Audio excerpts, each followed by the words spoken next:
Hey guys, I'm Vaughn Belt, the founder and CEO of Performance QSA. I'm here with my man Jason Northern, who's our Director of Boot Camp Operations and is also an Air Force veteran. And he's going to actually take us through a 21-day push-up progression. The reason we're doing a 21-day push-up progression is because leading up to this year's Push-Ups for Charity event on May 19th, we're doing a 21-day charity boot camp. Now, as a lot of you may know, there's a lot of different push-up progressions out there where you have to calculate percentages and do all these different things that are just absolutely crazy.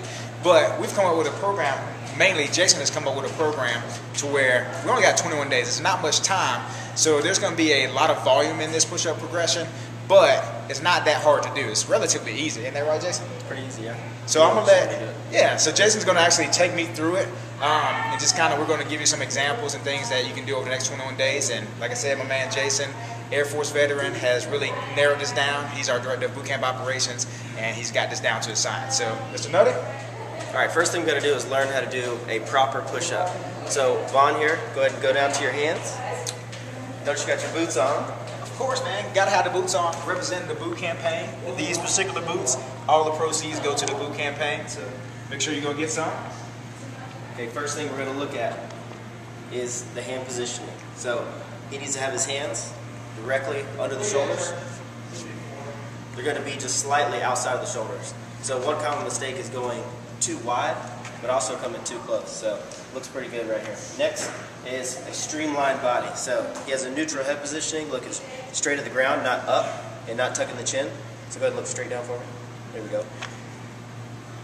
Nice neutral spine at the low back, so he's going to tuck his butt under, clench in his butt. Okay, that's going to engage his core, take everything out of the back, and straight body the rest of the way down. Feet, we're not really worrying too much about the feet. He could bring them in if he wanted to do it perfect, but. All right, so first part. Perfect, Jason. You know I got to be perfect. First part of executing the push-up is going to be to tighten his butt. Next, he's going to take his elbows, turn them into his sides. Go ahead and do that. Now he's going to draw his shoulder blades together like he's trying to pinch my finger as he lowers into the push-up. Elbows are coming 45 degrees to the side. He's going to pause, press up with full protraction at the shoulder blades again. So that was good. Go ahead and perform 5 reps so they can just get a good look at him. Elbows turn in. They come 45 degrees to the side as he goes down. Shoulder blades come together. They come back apart as he presses up. Come down controlled with a quick press up from the floor. Notice he maintains a nice neutral spine the whole time, so it's not bouncing up and down, sagging, or poking his butt up. All right, so that's pretty good. Thank you. All right, so we can also show you a couple of harder variations and an easier variation. So first one we'll go into is push-up from the knees, just in case the standard push-up is going to be too difficult. So I'm not going to go over the push-up, the reps. It's the same exact form, elbows turn in, 45 degrees to the side. The biggest thing is that you're from the knees, and that you don't let your back dip and you're not poking your butt out. So you want to go ahead and show the wrong form. Poke your butt up. Okay, a lot of people perform a push-up this way. Give me one. Okay, drop your hips down and let your back sag. Go ahead and do the same thing. That hurts. That hurts. Ooh, that hurt. Okay, you're going to tuck your hips under, tighten your butt, abs are flexed, low back is safe. Okay, looks good. All right, there's lots of other ones you can do, like explosive push-ups, playing with different hand positionings. Hands are more narrow, hands are wider. Same thing with the elbows, they always tuck in. So the one that I'm going to recommend is either the standard push-up on your knees or full body, or the push-up plus. Go ahead and get in position for the push-up. The push-up plus is your standard push-up with the added retraction and protraction at the shoulder blades. So elbows tuck in, they come 45 degrees to the side as you go down, pulling the shoulder blades together, press back up, keep the elbows straight. Vaughn's going to pinch my fingers with the shoulder blades, push it back apart. That's your plus. So one thing you want to watch for is that they come all the way together, and that the shoulder blades also come all the way apart in the plus. So together, go ahead and squeeze. More, even more. Now pull it apart. All right, good. Next thing to watch for is that we're not elevating the shoulders up towards the ears. So show them what that would look like if you pull it up. Okay, and we want to squeeze them together, but also kind of down. As far as you can go, pinch me.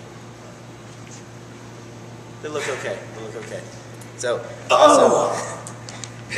common thing too when you're adding in something like that, what can commonly happen is you lose your core because you're focusing on the shoulders. Always regress back to the standard push-up if you can't add in that the extra move because of coordination. All right, so Jason's actually going to take us through the next 21-day push-up progression so that we can make sure that on May 19th, you do as many push-ups as possible in 90 seconds, and you raise as much money for the boot campaign as possible. So Jason? So in order to maximize your push-ups that you can do in 90 seconds, we first have to find your starting point. So on Saturday, you're going to perform max push-ups 90 seconds, then you're going to start that Monday. So when you wake up, every hour throughout the day, you're going to perform push-ups. Now, how many push-ups do you do each hour? Well, your body's going to decide. So you want to stop your set whenever the speed of the movement slows down or you lose form. So some days you may do 30 reps each hour. Some days you may do 5 reps each hour. Some days you may do 30 reps 1 hour, 5 reps another hour. Other days you might skip an hour, and that's fine. Let your body tell you how many push-ups you need to do each hour.